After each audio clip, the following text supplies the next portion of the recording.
अगर आप अपना बिजनेस करते हैं तो आपको ये पता होगा कि मार्केटिंग के लिए लोग बहुत से बिजनेस स्ट्रेटजीज बनाते हैं, बहुत सी मार्केटिंग स्ट्रेटजीज बनाते हैं और कई बार उनमें से कई स्ट्रेटजीज काफ़ी सक्सेसफुल हो जाती हैं। ऐसी ही एक स्ट्रेटजी के बारे में हम बात करने वाले हैं आज। सब्सक्राइब करिए हमारे YouTube चैनल को और बेल आइकन को प्रेस करना ना भूलें, जिससे मिलते रहे आपको लेटेस्ट अपडेट्स। जब लोग बिजनेस की बात करते हैं तो ऐसा कहा जाता है बिजनेस के लिए मार्केटिंग उतनी ही ज़रूरी है जितना कि शरीर के लिए खाना पानी। इसलिए अगर आप अपने बिजनेस की मार्केटिंग नहीं कर रहे हैं तो आप कहीं ना कहीं गलती कर रहे हैं। ये इस चीज़ पे नहीं डिपेंड करती है कि आपका बिजनेस छोटा है या बड़ा, उसका साइज़ क्या है। ये डिपेंड करती है कि आपको अपने बिजनेस के अकॉर्डिंग मार्केटिंग टूल्स यूज़ करने चाहिए और मार्केटिंग करनी चाहिए। जिस स्ट्रेटजी के बारे में हम बात कर रहे हैं उसको कहा जाता है O2O2O। यहाँ पर इन O का मतलब दो तरह से लिया जा सकता है। एक टाइप होता है offline to online to offline का और एक टाइप होता है online to offline to online का।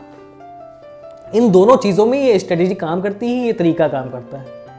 एक एग्जांपल लेके चलते हैं। आप किसी शॉपिंग मॉल या किसी शोरूम में परचेजिंग करने गए कपड़े, आपने कपड़े खरीद लिए वहाँ से, तो ये पहला हिस्सा हो गया ऑफलाइन। आप डायरेक्टली उस शोरूम में गए परचेजिंग करने के लिए, आपने ऑफलाइन वहाँ से परचेजिंग कर ली।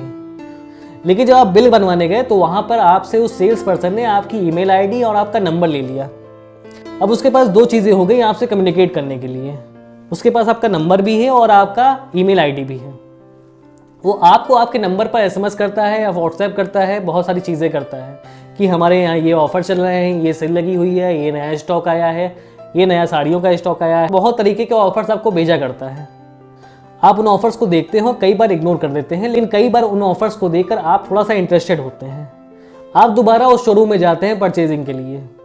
तो यही मेथड कहलाता है offline to online to offline का।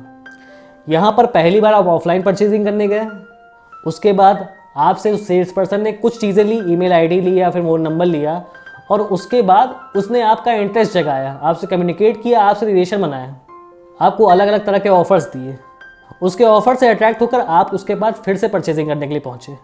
और ये तरीका आजकल हर तरह के शोरूम्स और शॉपिंग मॉल्स यूज़ करते हैं और यही कहलाता है offline to online to offline का मेथड। दूसरी चीज़ आती है online to offline to online method की। ये चीज़ें कैसे इम्प्लीमेंट होती हैं? यहाँ पर जब लोग आपको कोई चीज़ ऑनलाइन बेचते हैं और फिर आपसे ऑफलाइन एक रिलेशन बनाते हैं और दोबारा उनसे ऑनलाइन खरीदने के लिए आपको इंटरेस्टेड करते हैं। एक एग्जांपल लेके चलते हैं। कोई वेंडर, कोई सप्लायर आपको कोर्सेज सप्लाई करता है, कोर्सेज बेचता है। वहाँ पर एक कोर्स उसने आपको बेचा और आपका फिजिकल एड्रेस ले लिया कि आप रहते कहाँ पे हैं। उसने एक फॉर्म में आपसे भरवा लिया, सबमिट करवा लिया और कुछ टाइम बाद आपको एक मैगजीन वो पोस्ट कर देता है आपके पोस्टल एड्रेस पर। उस मैगजीन में उसके कोर्स रिलेटेड कुछ अच्छी चीज़ें हैं, कुछ नॉलेजेबल चीज़ें हैं, वो आपको उसने पोस्ट कर दी। आपको उसके ऊपर एक क्रश बिल्ड हो गया कि हाँ ये वेंडर अच्छा है, उसने मुझे मैगजीन पोस्ट की। आपने मैगजीन पढ़ी, आपके दिमाग में ये आ चुका है कि हाँ ये वेंडर अच्छा है, इसने मुझे मैगजीन पोस्ट की और मैगजीन काफ़ी इन्फॉर्मेटिव है, काफ़ी अच्छी इन्फॉर्मेशन है उसमें। आप जब दोबारा उसी टाइप की कोई चीज़ परचेज करने गए तो आपने उसी की साइट से परचेज की, क्योंकि अब आपको उसके ऊपर ट्रस्ट हो चुका है।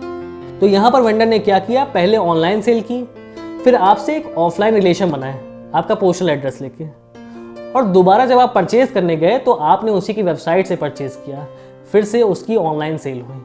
तो यहाँ पर उसने online to offline to online implement किया। इस स्ट्रेटजी को मेंटेन करके उसने अपने ब्रांड के लिए, अपने लिए एक ट्रस्ट पैदा किया और बहुत से लोग इस तरह की चीज़ें कर रहे हैं और बहुत सक्सेसफुली कर रहे हैं और अच्छा प्रॉफिट जनरेट कर रहे हैं इससे। तो अगर आपको लगता है कि आप अपने बिजनेस के अकॉर्डिंग इस मार्केटिंग स्ट्रेटजी को यूज़ कर सकते हैं, इसे इंप्लीमेंट कर सकते हैं, तो ज़रूर करिए, क्योंकि इससे एक अच्छा प्रॉफिट जनरेट किया जा सकता है, अच्छे कस्टमर रिलेशन बनाए जा सकते हैं। अगर मेरी बातें अच्छी लगी हो तो चैनल को सब्सक्राइब करिएगा, वीडियो को लाइक शेयर करिएगा। अभी के लिए गुड बाय।